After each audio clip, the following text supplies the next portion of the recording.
from Detroit, Michigan, USA. In My House, hosted by T. Carlita, where the true stories are told and great music is played. Welcome to another episode of the In My House Techno Music Show. And here we are, still somewhat in COVID, out of COVID. But guess what? We learned a few tips of the trade that keeps us all connected safely at any moment. All I got to do is call you and you could just jump on. No, actually, to tell the truth, it didn't happen like that. Me and this brother over there, we've been trying to do this, I bet you, for at least 5 years. And I have a history that I know about him, but he has a better history about himself. And that's what we do. I let him tell it, but I'm gonna tell y'all what I know first. So first, I want to welcome Demetrius, aka DJ Righteous, to the In My House Techno Music Show Virtual Space Edition. What's up, brother? What up, though? Right? What up, though?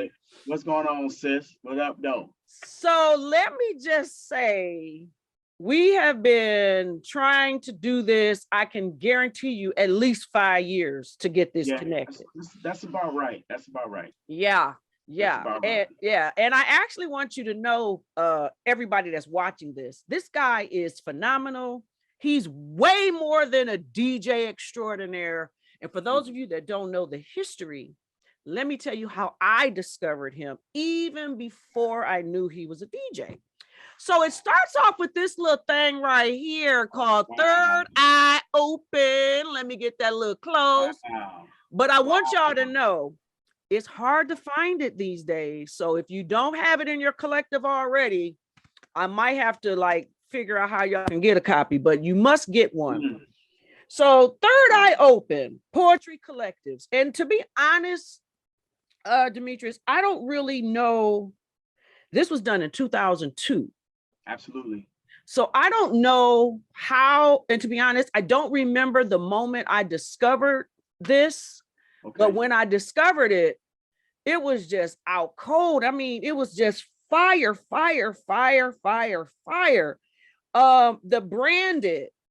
branded was I think the most powerful one. I mean, the whole thing is powerful, but right off the top of my head, branded was unbelievable. Thank you. Before we go into everything, I want you all to hear branded so you can see what I mean when I say this dude is greater than a DJ. He is on fire lyricist, poet. And didn't you say that your wife was part of this too, right? Yeah, my wife is on the CD as well. Yes. Wow. So before I play the track that I want to play branded, just to give people a little tease, who was the Third Eye Open group? Who was part of it? I know it was you, your wife, Omari, Barksdale. Who else? So it's myself, Righteous Knowledge, my wife Rihanna, Miss Rihanna on stage, Omari Barksdale, aka King Wise, Omari King Wise. We have Corey Seaton, who's currently residing in Dallas, who goes by Hardcore. And then we have Tiffany Hale, who's known as Miss Tiffany on there, who's a Detroit resident as well. We started Third Eye Open Poetry Collective on May 19th of 2002 in the spirit of Malcolm X and in the legacy of the last poets. Malcolm X was born, of course, on May 19th. And the last poets started their poetry collective on May 19th of 1968 in Mount Morris Park in New York. So we basically just met all, we had different phases in which we knew each other. My wife, of course, I met her. And then I knew Omari from playing basketball. And then we met Corey and Tiffany at the Key Club, and we always just see each other. And then when they would go up and do their poems, whatever, be like, man, that brother dope, that sister dope, or what have you. And then my wife, myself, and Omari, we were about to start Third Eye Open, and we thought about, let's get that brother Corey. He was down. And then Tiffany, she's about 5 feet. She broke out of her way in the group. She's like, I'm gonna be a part of this group. We let her in because she was dope, and we needed to have some balance. We wanted to have that feminine energy as well as the masculine, and so it had been in the works. And then on May 19th, I declared the day. Okay. That was my thing. I was like, yo, we starting the group on this day. Okay. And then I was like, you know what, we're gonna do it in the spirit of Malcolm X, because we're called Third Eye Open, and in the spirit of Malcolm X and in the legacy of the last poets, because we evoke the spirit of everything that Malcolm talked about, as well as evoking that which the last poets continue to talk about. And we were just basically the children of those two entities. So that's how we started. And we're actually, this year will mark our 20th year in existence. And with everything going on, we would love to get everybody together and have a show of something of that nature. But if we can't do it on May 19th or around that time, we have to do it this year. We have to. I just think it's imperative for the people just to, you know, that stood with us, that continue to rock with us, to see us at least one more good time, you know. And yeah. And you know, during the time when you all were putting this together, you know, there was a lot of unlike what we see today, and it still exists, but it's really hard to find. But it was the consciousness was right there in your face a lot more. It was like this movement of consciousness, and I think that's why it kind of like, if you weren't in the circuit or in the scene, that's a lot of people missed it, I think. I think well, for us, the reason we called ourselves Third Eye Open is so funny is because we would be at the open mics and we would hear all this nonsense, and we would be like, Third Eye closed. And we came up with Third Eye Open because we were the anti what everybody was doing, because at that time, you know, you had Love Jones, what had just came out a couple of years earlier. And you have the influx of the slam poetry, and then you had the movie slam that was out. So it was a lot of imitators and just like that. But the thing is that we prided ourselves on heightening the social consciousness of the community, albeit with everything that we talked about. So So whether it's about abortion, whether it's about politics, whether it's about crime, whether it's about being homeless or what have you, we wanted to cover everything that we saw. We didn't want to be mixed, diluted, or tampered with in any form. So that's why we came as hard as we came.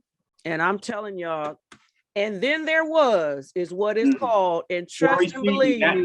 That title, Corey Seaton, he came up with the title. And then there was, and you know, Corey is quite phenomenal writer, but he's also a copywriter. He has a ton of commercials out here that we see on the regular, like for different companies and everything. And he was instrumental in bringing Slum Village to Chevy. When Slum Village had the Chevy commercial, that was because of him. Wow. You know, yeah. So he's always thinking. And that's he's always awesome. He's very conceptual. So the whole concept was Corey's. Yeah. Okay. So let's take a listen to Branded. Okay. And on the other, I haven't heard it in years. And on the other side of Branded, we're gonna fast forward to the day Righteous Knowledge became, or even thought about being, a DJ, or was he a DJ all along? We'll find out on the other side of this track. New millennium explorers set sail to the old world in search of niggas. They had heard so many stories about niggas that they wanted to meet them personally, so they figured. They traveled many nautical knots in beautiful yachts to get to the spot that they call Rockport, the livest city on the island of Pelly-Pell, Mecca of the old world. Once they docked, they were shocked by the warm reception they received by island gurus sporting woo-wear, rock-wear, and boo-boo respectively. Collectively, they had a lot of flavor, and they treated their new neighbors with the utmost respect. In retrospect, things appeared to be going perfect. They hooped, rapped, played polo, and even shot craps with chaps they once revered as niggas. To no surprise, Tommy Hilfiger became dissatisfied and frowned at how things were going down. He had bigger plans brewing in his twisted mind. His ultimate goal was to take sole control of the island. Now he was smiling as he discussed his intentions with Kenneth Cole, his right-hand man, as they plotted strategically throughout the night until they came up with a master plan. They They both agreed their secret weapon was Donna Karen, who was a thick white chick who thought she was all that because her body was stacked. In other words, baby was fat. Her mission was to go fishing for a fool to use as a tool, you know, make him break all the rules. First on her list was Willie Esco.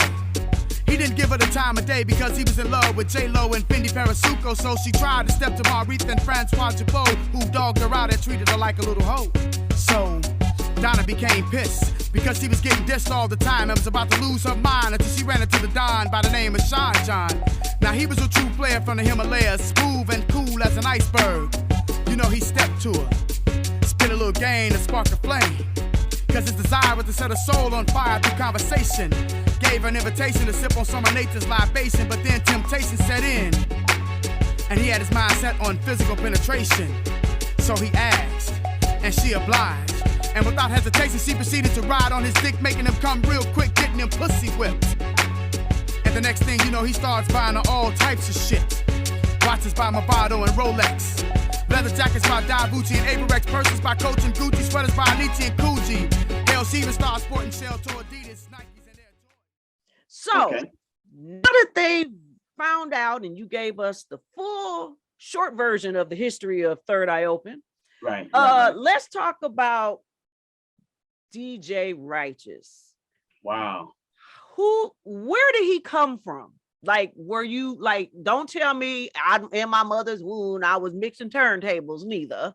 You would be a bad brother if you was doing that, though, to be Absolutely, honest. man. But I'm sure you did a few flips in there, because I know. Absolutely. So where did he come from? How did you feel like you wanted to just put some records together and mix? Well, the whole record and mixing thing came in the early 80s, 81, 82. Actually, I tell people all the time, because I'm here in Detroit, that before I was penning, I was spinning. And that's, you know, I'm going to get that on a t-shirt because people act like they don't know, but I'm gonna let them know now. So I started spinning. I always had an affinity for music. I remember like my first block party, probably like in 1980 and 80, 81. And then these guys that lived like on the next block, the Harris brothers, they had DJ equipment. And so we would always hang at the Harris's house anyway. They were like the community family right there. Everything happened at the Harris's house. Okay. So it's three brothers, Lamont, Marcel, and Brian Harris. And they had DJ equipment. So I would get my mother's records, a couple of records, and then I would go over there and try to learn how to spin. So at that time, they had a lot of Ram's horn stuff and Sam records and some of the earlier progressive music, and of course just regular R&B and stuff. So we would be over there on the Realistic Mixer, the Radio Shack Special, just trying to learn how to blend records. And then of course you had the advent of WBMX and Hot Mix 5. So they were a big part of the inspiration. So, you know, every Friday or Saturday night, you wait by the radio and you pause mix to catch Farley, because that was my favorite of the Hot Mix 5. I would listen to him blend, and all I wanted to do was just blend like Farley, like the concepts that he had at the time and everything. So, yeah, Farley was that guy. And then, of course, you know, on GCI, you had Steve Curley, and then Ferris Thomas and all these guys, and then they started making records. Yeah. So, you know, Farley became larger than life, and everybody wanted to mix like him. But then I had an older cousin who somehow got his hand on a Ron Hardy mixtape, and listening to Ron Hardy changed my life. Like, just because this guy took risks, he took chances, he didn't play everything like everybody else. I remember on this particular tape, he had the Clark sisters at the end of the tape. You know what I'm saying? You Brought the Sunshine. After he had just played 130 BPMs, he ended with that. It's like, whoa, wait a minute. And also, as a part of this journey, it's a brother named Ron Carroll. Ron Carroll is very well known nationally and internationally now, but I knew Ron Carroll since 78, and we were classmates, and he had an older brother named Nate. So whenever there was Christmas parties or any parties, Ron would always bring records. So this is around 83 now, and 84. So we're in 6th and 7th grade and everything. So he would bring stuff to school, about 15 or 20 records. And for the Christmas parties or whatever, that's what we listened to. We listened to Ron play one record at a time. So it was everything from Let No Man Put Us Under to Hit and Run by Lolita Holloway to Girls, Girls by Solo to Underwater by Harry Thurman. Just different cuts that this dude would bring to school. And so when house music was just making its rise and we started throwing our own little parties and everything, Ron would be the DJ, or this brother named LaRon Carson, rest his soul. They would be the DJs. And also a brother by the name of Craig Alexander, who's very well known as well. And so that journey for me, I was like, I want to play records. So in the midst of your development and your journey, we know that, Chicago and Detroit are forever feuding cousins. Absolutely. Right. So absolutely, we never gonna let y'all outdo us, and y'all keep trying to, not let us outdo you either, especially absolutely. During that time. Oh, during that time, yes, of course. It was a good friendly rivalry. Oh, so absolutely. When you were going through the Chicago phase, because at this point you're still in Chicago. Absolutely. So when did you first get wind, or how was your viewpoint on Detroit? So how did you see the match and merits between the two? So the crazy thing is I didn't see that until basically like 99, 2000. Okay. But Detroit songs was already in my repertoire, from Model 500, No UFOs, to Streams of Life, and of course Big Fun, because those were big records. So I had, unbeknownst to me, I didn't even know those songs were from Detroit. They was just hot tracks. They was dope, and I needed to have them. Like, I remember succinctly when Ferris Thomas, High Park Athletic Club, summer of 1987 broke out Strings of Life, and we were like, what in the hell is this? Like, what? And listen, played it again. It was so dope. Like, just in the midst of it, it was just incredible. But of course, we've heard all the stories of Derek May and other brothers from Detroit making the pilgrimage to Chicago and vice versa. And, them exchanging tunes and ideas and everything like that. So, yeah, when I got here in 97, I was here to take care of my great grandmother and so forth. And I just happened to hear some house music in passing. And I was like, yo, y'all got house music out here? They was like, no, I mean, because being a Chicagoan, yes, and a Chicago state of mind is like, well, we the only ones doing this. We the only ones doing it. We the only ones doing it for real. You know what I'm saying? We the only ones doing it for real. Because I had to take you back to the whole Germany thing, because I was just getting arguments with guys from Jersey and New York talking about they created house. I was like, nah, man, y'all got to stand by. I'm talking about literally about to come to straight blows representing house music. New York tried to take the house ownership, really? Man, listen. I was like, man, y'all got hip hop. We got this, man. Right. Like, it used to be crazy, but wow. Just to even go back though, Father Abraham. Yes. From Detroit. Yes. James Wells. Yes. I was in Germany with him. Okay. And he was spinning in Germany. He was like, when I got to Germany in 1990, he was already known. He was direct drive. You know what I'm saying? He was known. And I'm like, okay, this brother dope. And then I found out he was from Detroit. I was like, okay, he getting it in. But of course, in a club in Germany, you're playing everything from slow jams all the way up to Miami bass. Right. So when we did get to the house part, like most of the house part, I mean, it was stuff like No UFOs and, Strings of Life. And, at that time, Robin S., Show Me Love. And then, then the Percolator came out. And I remember bringing the Percolator back to Germany, and everybody was like, what in the hell is that? And Brighter Days and all that. But Father Abraham is a very important part of my history, because I got my first residency spinning in a club through him. Mm. And basically he told me if I could spin from slow jams up to Miami bass and I was good enough, he had a spot for me. So I showed and proved on wax. There was no digital software, none of that. Right. It was all vinyl. I showed. And those are hard records to mix because the vocals, you know, it's like, okay, when you're doing like techno, there's not a whole lot of vocals. So you're just your beat blending. Absolutely. But when you got back then, like Show Me Love, CeCe Peniston, nothing but singing from the time you start to the time you finish. There's just a teeny tiny window of opportunity to not make sure the words crash, right? Exactly, man. And you really had to know how to work your turntables back then. You had to know how to work your turntables and like for me, even to this day, blends matter. Blending is fundamental.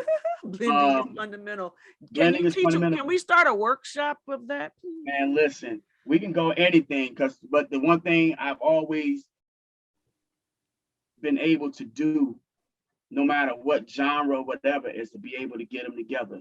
So I don't care if I'm playing country music or whatever.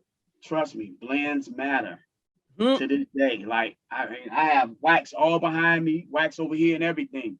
Blends matter, even on these, digitally or whatever. But back then, even when you got real records and real instruments, you have to get in that small little pocket and get that blend in there. You know, now all this quantized stuff, everything now is quantized and everything. So people can just press a sync button and they think they doing it and then fist pump and all that stuff. But I digress.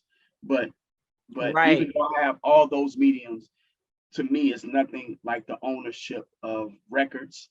Having a record that you can look at, rub, you know, hit a little needle pop on it and put it on, and just it's that ownership of it that for me, that's why I still buy wax and I still spin wax. Like I've really gotten back into spinning wax over the past 7 to 8 months to a year now. Like really, like okay, I'm gonna convert some of these non-believers.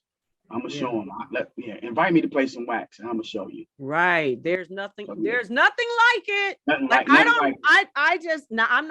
need to take that blending course. Okay, blends matter. I just know how to. I'm old school. I know how to go from A to B. I know when to get it before it cut off.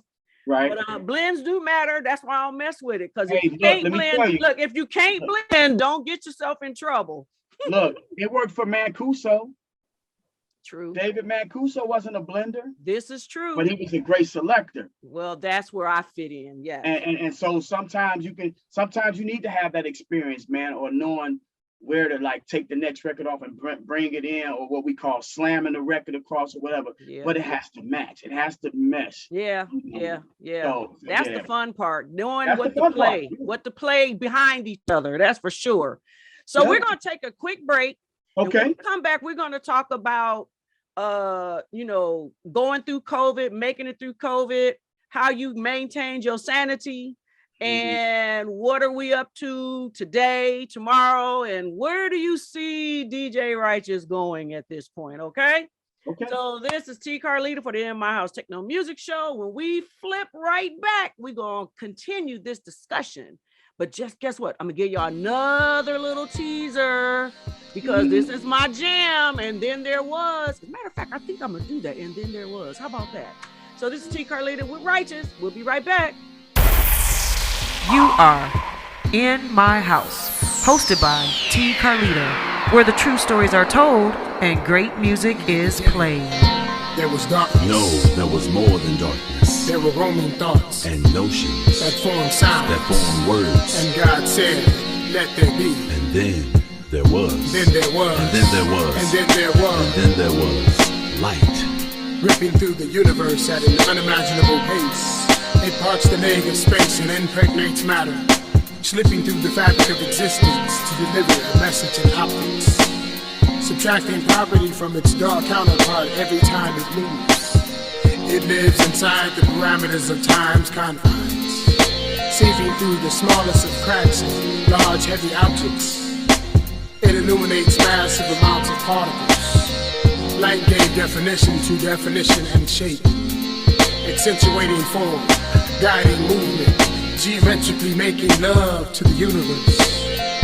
Some thought the sun was the first to burst light, but light came after mass. The crash of two physical bodies caused sparks, giving life to light babies. Then a smile from the Most High merged these sparks, giving him a single son, not his first offspring, is most important. Light will even hide in the darkest crevices, manipulating its form into full dim, presenting itself right when darkness appears to have the advantage. See, in the beginning there was, but was not truly visible until light was, and was only was until light made was is. Now light bounces off what is, giving meaning with every encounter. The importance of this light only be measured by its own talent and potential as a visual aid. And God said, let there be. And then there was. And then there was. And then there was. And then there was. And then there was. Man. From meaningless matter came the matter which mattered most. And the galaxies were presented with a present from the universe which contained the eternal gift of life. And kindly, we were accepted. Colorless souls prepackaged in colorful flesh impregnated the heavens, and beneath the dark side of the moon, Mother Earth gave push, and through shove came us, man. The foragers of vines began to swing through time, gathering at the base of towering trees where offerings fell from the afterworld. And we shattered these shells and picked apart their wisdom, gorging ourselves on universal knowledge. Loaded, ready, and cocked, we aimed burning questions skyward towards the vast abyss where tiny punctures in the massive black sky glimmered with excitement, draping us in light. And we began to feel like dwarfs of a different kind, mighty rulers of land being ruled by distant stars that winked with sarcasm in the night. And then there was light bulbs over our heads blinking, reminding us of our true life quest to seek out and find that from which we have come. So we sought by playing hide and go seek with our life force, counted 10,000 years in silence on a Methuselah tree, opened our eyes and came out running over land and sea. The universal us became the tribal we, and we began to think differently. And from one tribe came many, all seeking to find the mirror's image of our spiritual form. And through darkness, gods were born. Stars became gods, moon became goddesses, and all of man's attention was now focused on the light. The birth core of our soul's core became the center of our attention, and men searching for belonging began to feel like we belonged. But who do we belong to? And were there others? And why did we long so to be with that which was before? And then there was an irrelevance in space and time where reason and rhyme was defined by flesh, and acceptance came in the form of regret. And then there was a place where questions went unanswered and man dropped to his knees, not in faith, but in fear. Cause time allowed ignorance to forget and intellect to sweat at the threat of extinction. So we drift in search of first light. We drift in search of first flesh. We drift in search of the past, where the hollow universe first bellowed and sound echoed in the form of the word. And God said, let there be. And where was he when he said it? Damn. In My House Radio, online 24/7. Featuring only the best techno and house music. And be sure to tune in for Sunday Inspiration, every Sunday from 6 a.m. to 6 p.m. Eastern Standard Time. Get connected, www.inmyhouse65.com.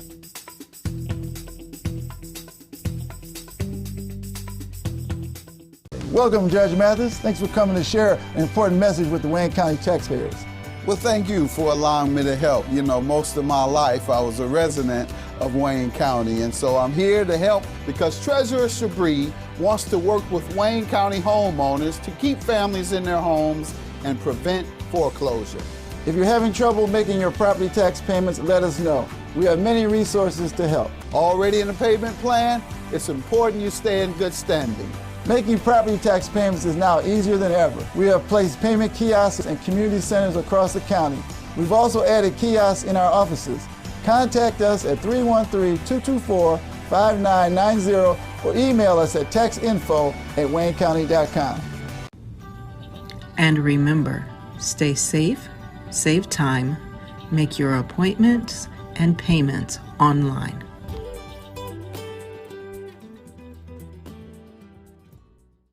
So we are back, and in the green room, we were just kind of like talking a little bit. I was just sharing with Righteous real quick. During the day when I discovered Third Eye Open, so there were 3, and I moved several places, and I lost this, and I couldn't believe I lost it. So not too long ago, I say maybe a few years back, I started Google searching it because I was looking through my collection, and I'm like, where's my CD at? And I'm panicking and I'm freaking out. It got away from me, Righteous. It got away from me. So I Googled until I found it. And then when I found it, I'm like, I gotta buy it. And I think it said 1 left or something. I'm like, I gotta get it. Because it was a few left. And the crazy thing is that when we initially had our first CD release, we had it at the Charles H. Wright. Wow. And we had it on January 19th of 2003. And for us, I'm always into symbolism. So basically that was 911 backwards, right? It was 119. So basically what we were about to do was explode into your consciousness.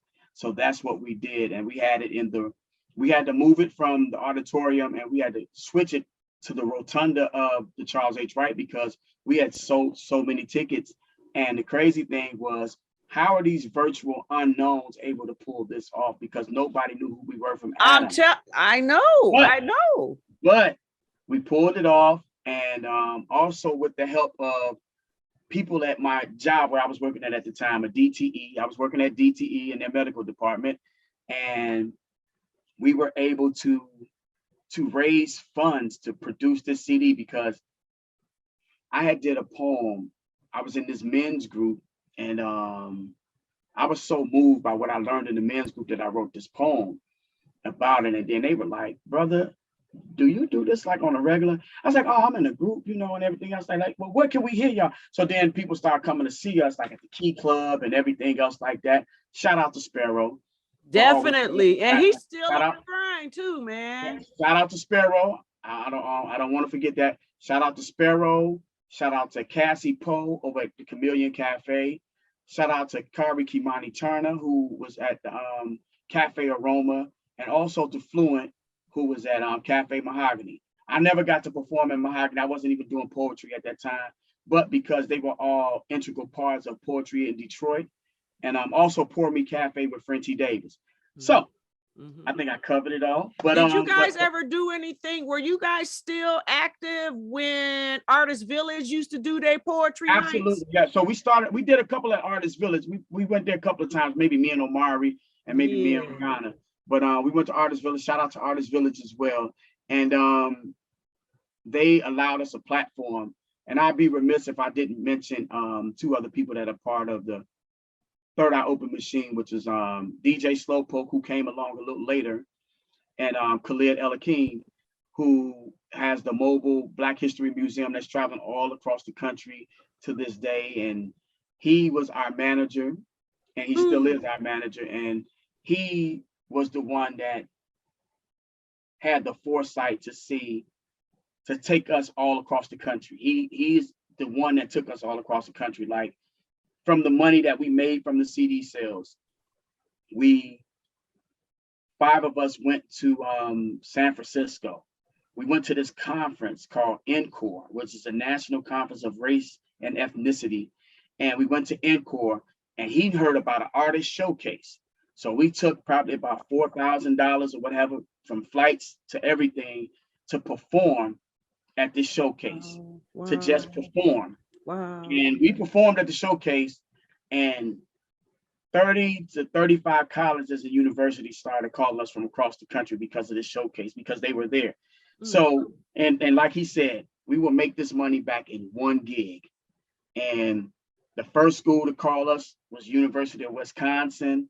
And we went out to University of Wisconsin between the flights and then still a stipend and everything. We made it all back. And see, that's why I love, I'm so grateful to God that he gave me the insight to do this in my house show, because people need to know these things. At some point, the truths have to be exposed or come out, right? Right. And like I said, I was on a mission to find Hey. this record. And there was like, it was a certain point in my life. I don't know, you know how our lives change like chameleons, but there was one point, there was 3 CDs and 1 vinyl record. Look, 3 CDs and 1 vinyl record that stayed on regular repeat in my life. That was, and then there was, thank you, Les Nubians. Okay, yes. And Sade, Paradise. Those 3 pulled me and kept me. When I tell you, like, I call it music therapy. Absolutely. Music therapy will just take you, pick you up, bring you through, out, put you into wherever you need to go. Music got you. Right. I bear witness to that. I mean, wherever you need to go. Yeah, I mean, if you want to get gutter, raunchy, raw, music could take you. If you want to fight, music could take you. If you want to like cry, music will take you. If you want to be happy, Gary Bart's got this song called "Music Is My Sanctuary," man, and yes, that's what it is. Music is your sanctuary, and it's mine, and I think that's the part of me that even being like when I was in the war, I was in Desert Storm, and what I had with me, I had It Takes a Nation of Millions to Hold Us Back. I had The Best of James Brown. I had 1 Ron Hardy mixtape, 1 Lil Lewis mixtape.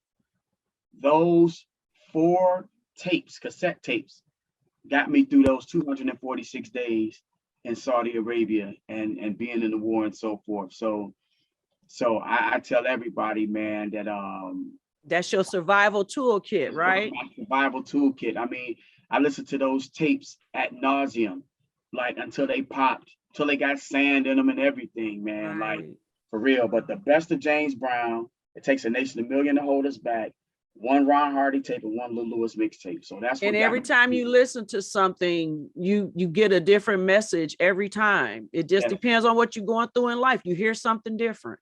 Yes.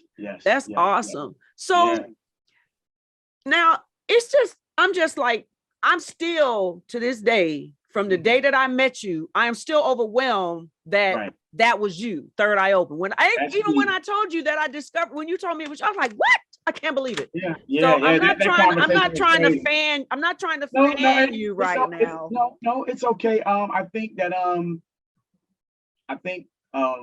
when you are an artist, I never even considered myself to be an artist per se, but I was a passionate lover of the word. I mean, I love the Last Poets. I loved Haki Mahabuti. I loved Amiri Baraka, Sonia Sanchez, Nikki Giovanni. But when you're on the south side of Chicago, man, it's like, you don't really let that part out. Right. At least when I was younger. That's true. But I also grew up where it was just, GDs and vice lords always in gangs, when you got older cousins and you live in this other life, you know what I'm saying? Poetry just wasn't on the radar. So when I took to writing, writing a little poem here, a poem there, and then, and the rest just spawned into all of this, which I never in my wildest dreams ever thought that I would meet some of my heroes because of my pen. Right. So for people who are still interested, and for some reason, the spoken word genre of music tends to just really be totally underground. And I mean, you got a few commercial hitters, true, but the real essence of stays underground. So how relevant is it still to this day? Because like I said, during the period, remember when everybody was wearing the Black Power medallions and things, the red, black, and green, everybody wanted to be Malcolm X. I was overseas. My son still wears his. Everybody want to be Black Power. And there was a time for that. So where does that sit with us right now to this day? Is it still as relevant? I personally don't know where they're performing poetry at. I think some still do the Artist Village and so forth. But I think what happened is that through the commercialism of the Def Poetry Jam and other avenues, people, you know, they did what anybody else would do. They wanted to be famous, and a lot of it lost its real essence and everything. Like, you know, nobody stayed true to it, but we stayed true to it. And, you know, there was opportunities for us to, you know, blow up per se or whatever, but we stayed true to it. And, you know, real life is what halted us, you know, from traveling all over the place. You know, my wife and I, we had children, and you know, Corey ended up moving to Texas because of his job, and you know, it's just all that internal stuff. You know how it is, like groups that you know, Eddie Kane, and you know, just stuff happens. You know, groups like are hard to keep up with. Everybody, all that stuff. Yeah, but life takes over. Life takes over, and you know, we'll still perform here and there. Like Corey might be like, "Yo, man, you know, yo, man, I've been asked to perform such and such. They want us to do the old stuff." I'm like, he's like, "Yeah, man, we can, you know, that's all right, let's go hit it, you know." You gotta dust them off. Yes, everything is, and my wife and I has a season. Everything has a season. Everything has a divine order. Yeah. Everything has a divine order. And there was this pastor, his name was Miles Monroe. I used to listen to him all the time, and he would talk about purpose. And once you fulfill your purpose, like everybody is pregnant with a purpose. Exactly. You nurture that baby with, you know, you feed your purpose, you feed your purpose, you feed your purpose. But once the purpose is fulfilled by divinity, it just moves on. Not like it doesn't exist. You just move on to something else. But every once in a while, somebody still wanna, hey, what was that you used to do? You know, so that's the whole key. And so now the notion has been, man, you need to put one of them poems on one of these house tracks. And I'm like, telling you. Well, but the thing is that I do have a record out with Dumini DePores that plays the guitar all over the place. And on his album, A2 Brew with Theo Parrish, I did a poem called Bush Baby on it. It's on YouTube if you want to listen to the vocals and everything. But basically, I had wrote this poem about George Bush, and it was called Bush Shit. And so that was on our mixtape. So then I flipped it. The Bush Baby is actually a different verse in this Bush Baby that I did for him, because he's playing the guitar behind me and everything. And then I just went in. Wow. Okay, we're gonna have to pull that up and bring it on here before we get off of this segment. Yeah, you got to pull up Bush Baby by Dumini DePores and Theo Parrish. DJ Righteous on the vocal. So a lot of people don't even know about that. And but as far as putting my poem on house music tracks, I've had producers send me tracks a lot, and I'm like, it just don't move me, you know. Because one, I don't want to prostitute my poetry for profit. He said, prostitute my poetry for profit. Boy, absolutely. Oh boy, oh boy. Okay. Right. So that means you don't want to extort your own self, right? Right. I mean, but it has to, the beat has to move me. And when I'm spitting, you got to feel me, man. Like I want to say 2 years ago almost, I filmed a small video in front of the Malice Green mural in Highland Park. And it's called Cops, and it stands for Crooks Out Patrolling Streets, because once we saw this rash of more police killings and everything, I had this poem. I was like, you know what? I'm gonna dust this off. We doing it. So for George Floyd, Breonna Taylor, Ahmaud Arbery, and all those other victims of horizontal aggression by the police, I went ahead and filmed this video in front of Malice's Green mural that was done by Sidney James. And it has so many victims of police violence on it and everything. And I got a group of my friends and family. We went out to this field. I had a radio and a microphone, and we just filmed it, like, for real. So it's on YouTube as well. And but it's called Cops, and it stands for Crooks Out Patrolling Streets. Wow, that's awesome. That is really good. So look, I promise y'all, when we come back from this break, we're gonna talk about some music, right? We're gonna talk about some music. Like, y'all are, listen, I'm so sorry. I'm fanning y'all. I'm fangirl right now. I've been waiting on this. Shout out to the Third Eye Open family. I swear I love y'all to death. And the next time when y'all get ready to do that 20-year, I am there front and center. You will be in the know. You will be in the know. I'm front and center. I'm gonna be right there with you. So let's take a quick pause for the cause, and we're gonna come right back. And I promise, he is more than Third Eye Open, y'all. He is truly more than that. This is T. Carlita with DJ Righteous. We'll be right back. I'm Wayne County Treasurer Eric Sabri, encouraging all taxpayers to please take advantage of the several payment options available. If you have to visit our office in person, you must make an appointment by going to treasurer.waynecounty.com. It only takes a few minutes. Facial covering or mask is required and social distancing is observed. You can also email our office at taxinfo@waynecounty.com or call us at 313-224-5990. In My House Radio, online 24/7. Featuring only the best techno and house music. And be sure to tune in for Sunday Inspiration, every Sunday from 6 a.m. to 6 p.m. Eastern Standard Time. Get connected, www.inmyhouse65.com.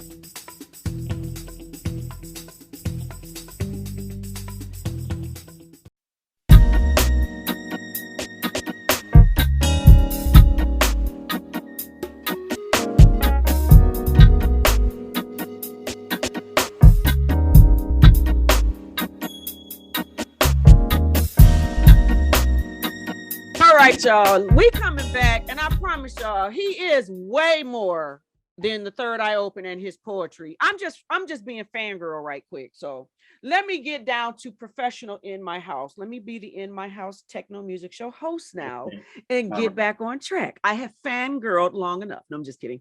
I'm always gonna be a fangirl. Anyway, so let's talk about the DJ now. Okay. So you played around with some music, you played around with some tapes, you listened to Jack Master Farley. Shout out to Steve Silk Hurley, who made us love house music because he took every record known to man and mixed it up. That's the truth. Right. Where are you today with DJing? Well, let's backtrack before we go there. COVID came, COVID hit. Right. Nobody can go out and mix in public. Make no money, everybody at home. So how did you survive COVID? Wow. Well, I initially started doing a Twitch radio show, and but then I also got picked up by a radio show in the UK, and I just was making mixes and everything. And then Glenn Underground and Dion Hunter, I am a part of the Get Down, So it's the Get Down 8453, and it's a radio show out of Chicago that's done by Glenn Underground and Dion Hunter, and I'm one of the Deep Mix 6 members. It's 6 DJs from 2 from the East Coast and 3 from Chicago, and then me from Detroit. Mm-hmm. And basically we was just doing mix shows and everything like that during COVID, and then, of course, you got the occasional, I need a DJ for this, you know what I'm saying? It's going to be a drive-through, but you can play music in the background and all that stuff. So I've done all of that, man. But the crazy thing about my journey DJing is that I started years ago in the early 80s or whatever. And I spun in Germany. Then when I came to Detroit, there was a standstill, a lull with me DJing. And then I started doing the spoken word and everything, traveling all across the country, performing at colleges and universities.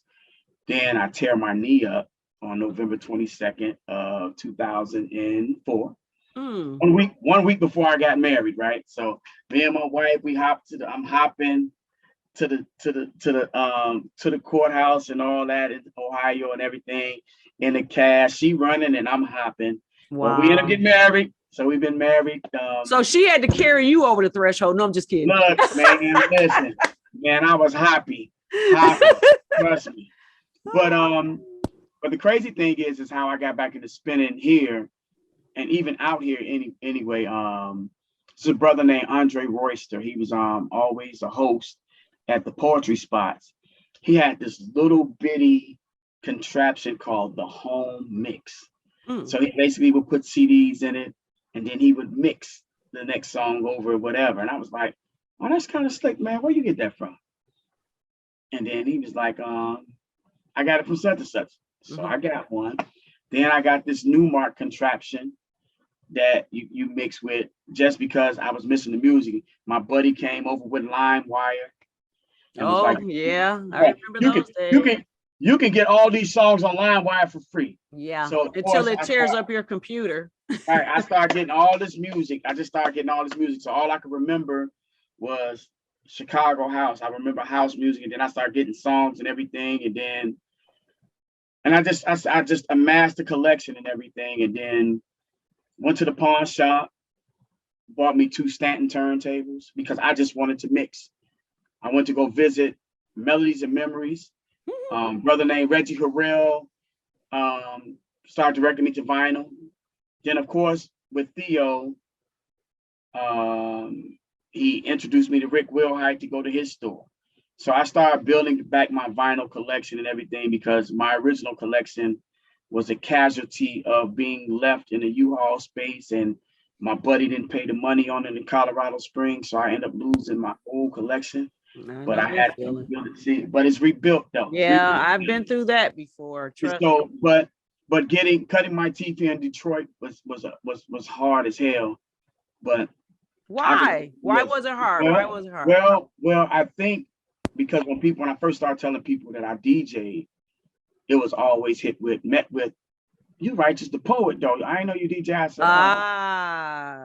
So I think so. Then it was like, okay. So then Pat Savage, this brother, he lives in New York now. Pat and Parnett Savage. He had a barbershop on Iron Street, right next to the Red Apple Gallery with Katrina Red. And we ended up throwing a party in the barbershop. This is in 2005. So I had vinyl. I had the vinyl, that little vinyl I had. I went in a few CDs. We had mixed max CDJs or whatever. But damn it, people started to know, like, okay, this brother can spin for real. But years and years and years upon years of resistance and people not even giving me the opportunity to even cut my teeth out there. But so I grinded doing the family reunions, doing the functions at the schools. The schools need a DJ for their school dance and all of that. I would be the DJ. I'm carrying turntables out and CDJs and books, CD books and books and books and spinning, and just kept grinding. And then of course, Bruce Bailey gave me an opportunity to spin at something on St. Patrick's Day at, I think it was probably in 14 or something like that. And he was like, "You spinning with this brother named Father Abraham." Lo and behold, it was James Wells, who I spun with in Germany, who gave me my first residency, who I hadn't seen in like 18 years. So go fancy that, right? Right. I get back into spinning a little bit here and there. And then of course, I was in school, so I didn't come out that much and everything. But 2017 is when it really hit. A buddy of mine named Cody, he had an event at TV Lounge, and he was like, "I want you to DJ it with DJ Snake." Snake was on the big side, I was on the small side. And it was 7 hours, from 7 to 2. I was like, okay. So I invited a couple of people to come spin with me for an hour here, an hour there. But I did like 5 hours, and people was like, "Oh no, this dude can really spin." So Bruce Bailey and them having these DJ battles at Mix. Oh, I remember those. So Snake, DJ Snake, was like, "I'm gonna enter you in this contest," you know. So I got into the contest, not because I was trying to be competitive, but just because I just wanted people to hear me. Right. I was like Special Ed and EPMD. Just please listen to my demo. That's all I want y'all to do is hear me. Right. Give me a chance. I can really play this music. Right. So then the first DJ battle I was in, I lost to this brother named George Jackson, who is one of my best friends right now, right? That's my man. Okay. Right. He came from Chicago, and it was like, I know I killed it. I went first though. Then it was enough of a barometer for him to gauge himself and how he was gonna play. So then after that, the next 3 contests, I smashed everybody. Nice. It wasn't even no question, because I said I'm not gonna lose no more. Right. And then they wanted me to do another one. And then I was like, that's not gonna do nothing for the brand that I'm trying to build. Right. So just piecing here and there, you know, get invited to spin out here and there and everything like that. And then brother Drake Pfeiffer, me and him become partners in trying to do this Detroit diaspora in 2017. Mm-hmm. So in 2017, we do our first party, and we invite a brother named Dwayne Powell from Chicago. We had DJ Kimmett from Milwaukee, but he's in Atlanta. He was the DJ for Arrested Development, DJ Kimmett and Alton Miller. So people came to that party and it was like, okay. So then I just started piecing together, you know, all of the little what I call the chitlin circuit gigs, you know, DJing for pennies, $50 in the Corona and everything else. Because y'all didn't smoke weed, so it couldn't be like $10 in a bag of weed. So you had to listen. Every grimy thing, I did it. And then so then 2018, we do Detroit Diaspora again with Rich Medina and Reggie Dokes and Deion Hunter from Chicago. And when I did my set and I finished my set, Rich Medina walks up to me and says, "Hey, man, who the fuck are you?" What? I was like, "DJ Righteous." He was like, no, man, who the fuck are you, man? Like, he say it's very rare that I come to a place where a DJ that's playing before me that I never heard make me want to switch my shit up. Yo, give me your phone. Gave him my phone. He put his number in my phone. He said, "I don't do Facebook. You my man from here on out." Wow. We brothers. And that's awesome. And it just started picking up. And the thing is that I started getting calls from Chicago. I've even played down in Atlanta. When I come out to play, I don't play around. I'm not here to play on these decks. I'm not here to play. I'm here to give you a movement in music. I am not playing when I'm up here. So I play like my life depends on it. I'm straight, no chaser. So it's spinning, mixing, blending, repeating. Spinning, mixing, blending, repeat. I don't cut, I don't scratch, but I will blend the fuck out of these records and give you the vision and the music that comes through me. That is serious. Like I mean that with every inkling of my being, whether it's hip hop, whether it's reggae, whether it's Afrobeat or whatever. When it comes to blending these records and putting together a movement through the music speaks to me and it speaks through me. And when I put it out through these hands, that's the vision that you get. Blending matters. Hashtag blending matters. Blending matters. Blending matters. Blending matters. Blending matters. Yeah. And so now, as of the past couple of years, I was a member of the Sonic Natives with Al Esther, Earl McKinney, DJ Magic. Right. And I've also been recruited, and I'm a member of the New Bang Clan, which is a DJ collective and promotion collective that spans all across the globe. But that's from putting in work. Nobody gave me my spot. I mean, I have friends that are international players in this game. I don't ask for no handouts. I don't ask for them to put me on. The thing is that if you let my foot get in the door, I'm not going to leave a mark. I'm going to leave an indentation, because that's not just the confidence, but is that for all those people that try to deter me and turn me away, I keep receipts. I keep mental receipts and mental notes. So whenever I get a chance to play with you or at an event where you're at, I'm going to let you know that I'm in the building, you know, and the music speaks to me. You know, like I said, my biggest competition is myself. I don't compete with other DJs in that form. I don't have to. I don't need to, because you give me an hour, I got you. I'm going to give you something. You give me a couple of hours, I'm going to take you on a journey. And for me, it's always been about the journey. That's why lately I've been turning down the little hour sets, because it just don't do nothing. All these sets with all these big, you know, you got 7 DJs. I was gonna say 35 DJs on a 4 hour gig. Miss me with that shit. I'm done with that. I'm done paying dues, and I don't need your exposure. You expose film. I expose myself. Dig that. Period. And I'm so glad that you were able to finally, prove yourself and be able to be, to establish your identity as a spoken word artist, which is good. Right. And now you have your identity as a DJ, which is good, or a music curator, not a DJ, a music curator.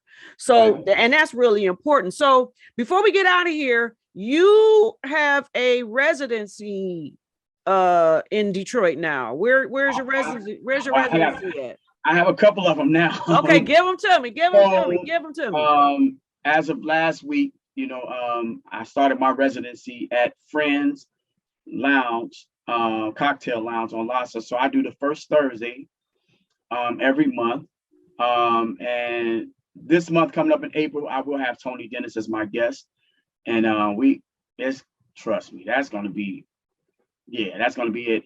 Also, I'm getting ready to start my residency at High Society Social Club. It's on 12826 Livernois. It's a private spot, and it's like a cigar bar, but I'm doing reggae, Afrobeat, and hip hop there. And then also every Saturday at the Block on Woodward Avenue, it's a restaurant. I do the brunch there. I do the Saturday brunch there every Saturday from 12 to 3. So when you see me on Facebook saying that the Block is hot at 12 o'clock, we at the brunch. Nice. So those three things are the things that I'm doing right now. And like I say, I got some events coming up across the country here and stuff. So stuff will be coming out. And I'm just humbled that, I bet on me, and I always tell people that it's always time to convert the non-believers. That goes by saying that you got people that's going to always try to be doubters and detractors. And I use them as motivation, and I just let the music speak. I don't have to tell you how big my library of vinyl is or how deep my music history is. I'm gonna show you better than I tell you. And I come from the school of thought where you show and prove and you don't show and tell. I won't tell you anything. I'm going to show you. And I'm just humbled and honored that my hard work and dedication to the craft has not been delayed or denied. You know what I mean? Delayed gratification is better than being denied. So even after all these years, I still play like it's the first time for me. And whether it's 10 people in the room or 100 or 1,500, it doesn't make a difference to me. I still play with that youthful exuberance from the first time that I touched the turntables, man, because music to me is my sanctuary, period. It's my mistress. I don't have to do nothing illicit out here in these streets. Right here in the home, I go right down to the basement. I go down to the basement. So now I'm about to put you on the spot before we get out of here. Oh gosh! All MCs are always prepared. So I need you right off rip. Go out with a little bit of spoken word based on just don't think, speak. Okay. I spread light across masses. Third eyesight be flashing like Gordon. I take flight like Mike Jordan when I'm soaring with these words. I spread wide and slide inside your mind. Take you on a mental ride as my thoughts be traveling in your cerebral cortex. I be strapped with protection so I won't get an infection of ignorance from incompetent foes who chose to stay froze at 32 degrees, souls on ice, running around circles like lab mice, racing and chasing dreams in the form of fantasies that bling by any means necessary. Garbage needs to be buried in the cemetery when it's dead. Now it's time for you to get fed some righteous knowledge. And you don't have to go to college to obtain 360 degrees from my university, because when I spit this poetry, I'll give it to you for free. Peace. I'm done. Okay. See? Man, you made me come off the top. I'm like, wait a minute. I wasn't ready for this. No. But you know what? A true one Always got the arsenal in the brain. Man, I'm always packing an arsenal, man. I appreciate you. And I am so grateful for this right here. And then there was. I am very, and this is how we connected right here. And it was a no-brainer that I had to have you on here because, I wanted to know more about this. So how else can I get the truth but to go to the source? Well, there it is. Go to the source. I appreciate it. And then there was. No. Yep. All right. So I appreciate you again. And thank you for having me. I appreciate it. And you have you got an open door with me. If you need to jump on and share some knowledge, spit some game, spit some truth, you can always come. It's all I leave the light on for you. Come on in the house. Just come on in. Huh? Come on in. I even fry some chicken for you, mate. Oh, watch out there now. That bird be calling. I'm ready. Look, I'm ready. I don't know. Chicken wings is like $25 a pack now, so I don't know. If I ain't got nothing in the freezer, I'm waiting for the spring because I'm gonna start growing all my food. I'm gonna be eating out my garden for the rest of the year at least. Let some of these prices go down. Listen. We are in a trying time, believe me. But you know what?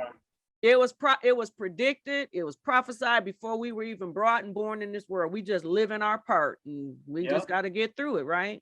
Yeah. All right, darling. Well, thank you so much. I appreciate you. Having me. And please tell those guys, tell them guys and gals of this pack.